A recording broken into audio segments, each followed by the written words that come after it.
Okay, round one of my draft. Need to change skins. Against Mr. Choose. Looks like he's got a Spore Lord. Oops. Meant to click the game log to confirm his Spore Lord. Yeah. Runebark Guardian's a card that's not very good. It's just a okay heroic. I can throw a Forge Watch Sentry in front of it, but if he pumps it, that would suck. So what I'm gonna do instead is play. I wonder if it's better to play the Marshal and then the. Not leveling the Forge Watch Sentry seems like a mistake. So let's play that and then play the War Charger in the center lane. And then maybe hopefully draw something that can, like Nargeth Bruiser. Because now I can Nargeth Bruise, trade with this Guardian, and pump like a War Charger or something. Maybe Tauren Acolyte if he plays something really weak. Okay, so he's got a Stormweaver. So what I'm going to do is play the Acolyte in front of the Stormweaver. I don't care about Lightbringer Cleric. It's not a card I need to worry about right now. So I'm going to move away my War Charger. Should I go for board control or should I go for damage? Getting him for 4 damage does not seem very useful. But I can use my War Charger more efficiently if I deal damage to 2 creatures rather than 1 creature twice. Like if he puts something in front of War Charger. Cragwalker. Okay. That's not even that bad. Leveling Cragwalker is not very good because it's only got 4 toughness at rank 2. And the mobility barely matters at all. So he damages my War Charger to bring it back to a regular amount. Then kills my Forge Watch Sentry, and block with Warbringer Cleric, and what do I want to play here? Cloudcleaver Titan? I think that's probably for the best. That way he can't kill my... if I blocked with Umbraskan Yeti, he could just kill the Yeti by... And playing Yeti in my deck is not very good. But he could just kill my Yeti by pinging it and then dealing combat. He has 2 Runebark Guardians? He must have drafted like a lot of those Lightbringer Clerics then. Verdant Sphere? That's not even that good. I don't understand. Okay, anyway. I'll just play a Steam Sentinel to kill his guy and then another War Charger. I could have played 2 War Chargers, but I really wanted to get that Stormweaver out of the way. Leaving these 3 toughness creatures isn't great since he has 2 or 3. I think he just has 2 Stormweavers now. There's a Lightbringer Cleric. And we'll move back in front of the Guardian to kill it. Or would I rather kill it with Steam Sentinel? Probably would rather kill it with Steam Sentinel. So let's... I don't need to level Steam Sentinel. I think it's actually better if I get the Torrent Acolyte. I can put it in the offlane and block with the War Charger. And if I get the Archivist, I can just block with the Archivist. And if I get the Archivist, I can draw an extra card. So didn't get it. So what I'm going to do is move here and then Power Torrent. Does it even matter? Maybe Airmine Squadron? I probably shouldn't have played Airmine Squadron. I guess that was like the only place I could play it though. Yeah, okay, I guess that's fine then. Got my 2 robots. He didn't play Warlord last turn, so that's pretty good. Maybe I can flood him with War Chargers. And he has a lot of life gain cards with his double Runebark Guardian. It actually might be really annoying to try and kill him. Because I think his plan is just to stall with this life gain and then play, giant Stormweavers. I don't actually know how this card scales. +3/+3 rank 2, that's pretty good. I've never been able to get past its rank 1, so kudos to him. Let's go ahead and attack here. I should have attacked his Runebark Guardian. Oh well.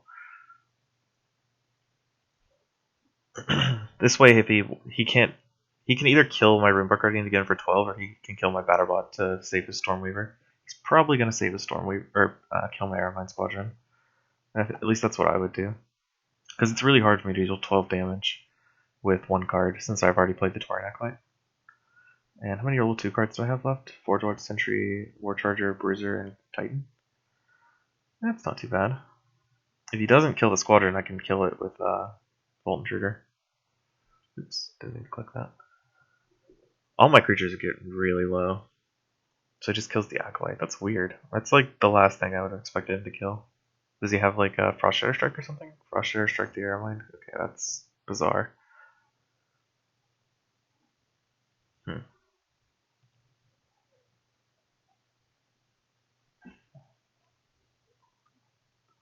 Well, this Warlord doesn't matter. So what I'm going to do is block with the Instigator, jump my Steam Sentinel so it starts attacking him.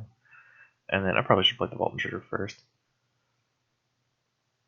Yeah, I guess I'll just play the Vault Intruder now. So he's got a Cragwalker and a level 2 Verdant Sphere. The Verdant Sphere will be pretty annoying. I don't actually even know how much health that is. I'll move it out of the way since he had nothing to block my War Charger in his hand.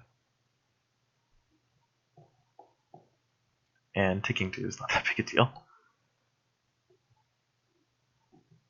Oh, duh, the Cragwalker. Don't know why I didn't think about that. Okay, well, that's just a stupid brain fart. I guess what I'll do is... I really want to level up a Flame Jet.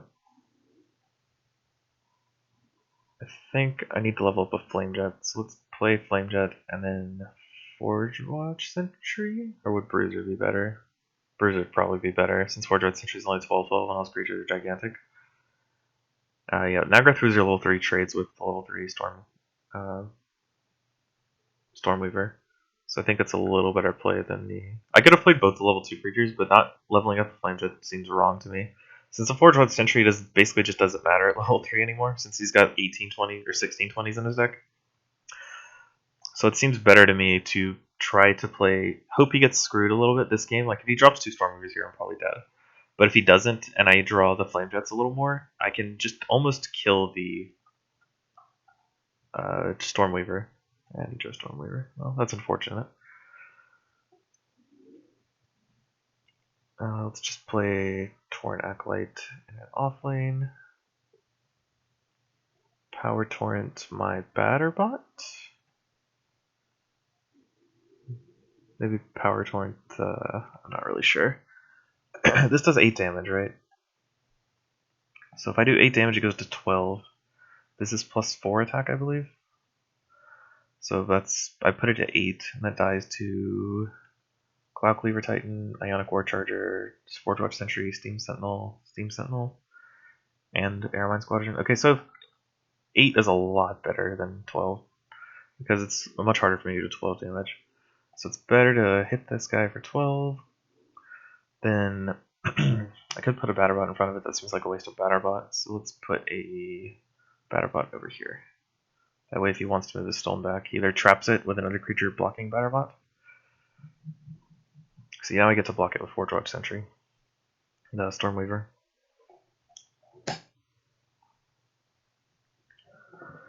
I have no idea what I'm doing with this War Charger yet. I really can't afford to play this Torrent Acolyte too much more. And what level 3s am I hoping to draw here? Bruiser. Oh, I actually don't have that many level 3s in my deck. Did I already play them all or something? No, I just don't have that many. Okay, well, that's unfortunate. With a little luck, he gets screwed, or just doesn't draw the other Stormweaver. I'm not really too concerned about the Runebark Guardians. Maybe I should be, but that's something it's much harder for him to set up Stormweaver, or it's much harder for him to set up Runebark Guardian being a threat than Stormweaver being a threat. Because Glowhive Sirens and Spirit Bloom Dryads are negligible. So he's basically using both his plays to pump his Runebark Guardian, which is a lot better than using one play to play 1620. So he does 4 to the Batterbot, 6 to the Stoneback. Maybe he has a Frustrator kills it, so does Flame Jet. So does not that. I'm not sure. Moving the Stoneback's pretty odd to me. Oh, he's just buffing it. Okay. Well, that's fine. He can have that. And then I'm gonna pump my Ionic War Charger. Because it's got 12 toughness instead of 5.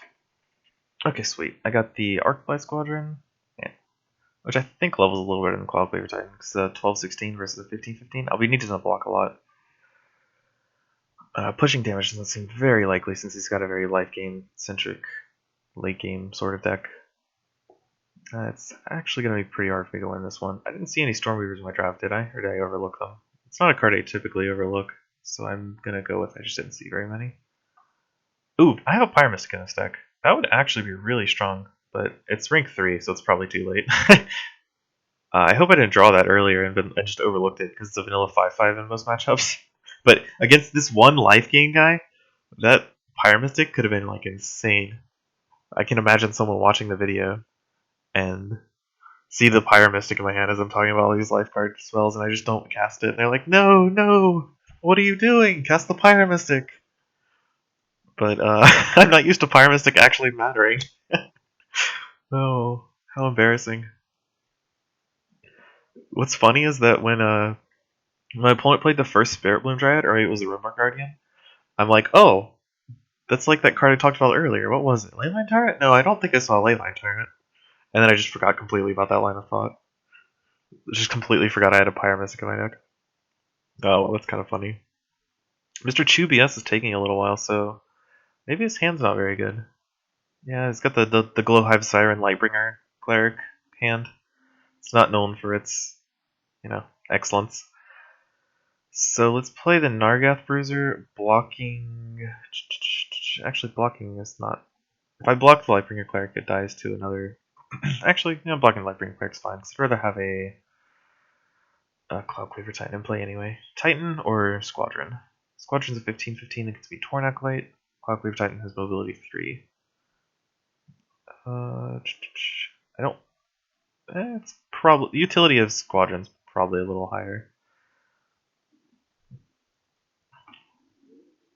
Like if I draw it early next drink, I can play 2 level 2 creatures if I only have the Squadron in play. Okay, so he's got. If he has a Stormweaver, that would kind of suck. But I've got a lot of damaged creatures here. Man, this game is gonna go so long. I'm gonna go to like rank 6. Okay, there's another Stormweaver. It's like the 4th one. So move it out of the way, push damage. I could play the Pyramystic, but that doesn't seem good. Let's play the Vault Intruder to look at his hand. So he's got another Stormweaver and then a bunch of nothing. So his play is probably play the Stormweaver blocking the War Charger, and then that's it. So let's play the level 2 War Charger and attack him for like 30. I don't actually know how much damage that is. 43. That's a pretty good chunk of damage. And his next best card in his hand is like Featherfang. So don't see this turn going too wrong. I can even, if he blocks the Bruiser with the Stormweaver, I can even kill his creature with Flame Jet, but I think he's just dead on board. Since it's hard for him to block the War Charger and the Squadron. Like I can move the Squadron out of the way. He has to put a creature from Vault Intruder, and then I hit him for 19, so he's dead. If he plays his Verdant Grace, he dies again because it only heals him for 5. He had a Flowstorm Primordial, I think. That was also a pretty good card in his hand. I should probably like take a note of what's in their hand. Yeah, Featherfang. There we go. So we're gonna go Ultimate Insult and Flame Jet his creature, and then attack him for the full damage. Sweet. Actually, it's kind of dicey there. I think if you'd drawn better, like if you'd drawn both Stormweavers or like a Stormweaver or Runebark Guardian and then Druid, it would have actually been really hard for me to win. I really needed to have time to set up my War Chargers plus Bruiser plus Power Torrent. That was a harrowing victory.